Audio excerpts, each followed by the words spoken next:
ॐ श्री परमात्मने नमः। अथ ध्यानम्।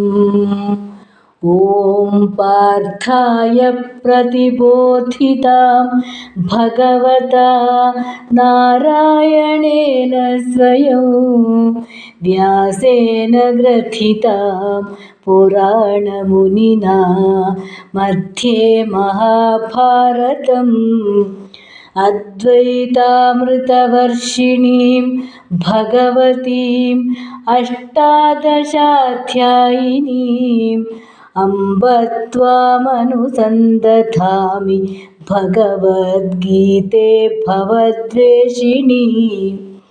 नमोऽस्तु ते व्यासविशालबुद्धे पुल्लारविन्दायतपत्रनेत्र येन त्वया भारततैलपूर्णः प्रज्वालितो ज्ञानमयः प्रदीपः प्रपन्नपारिजाताय स्तोत्रवेत्रैकपाणये ज्ञानमुद्राय कृष्णाय गीतामृतदुहे नमः।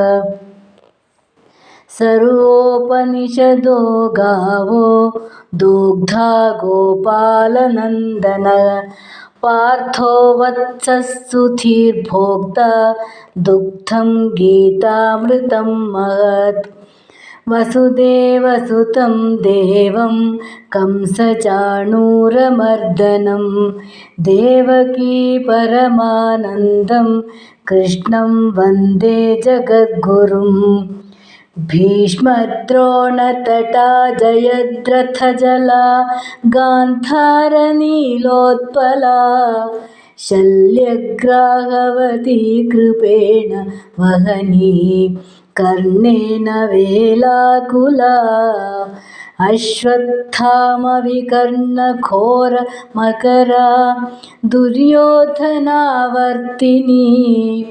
सोत्तीर्णा खलु पाण्डवैरणनदी कैवर्तककेशवः। पाराशर्यवचः सरोजममलं गीतार्थगन्धोत्कटं नानाख्यानककेसरं हरिकथा सम्बोधनाबोधितम्। लोके सज्जनषट्पदैरहरः पेपीयमानं मुदा भूयाद्भारतपङ्कजं कलिमलप्रध्वंसिन श्रेयसे।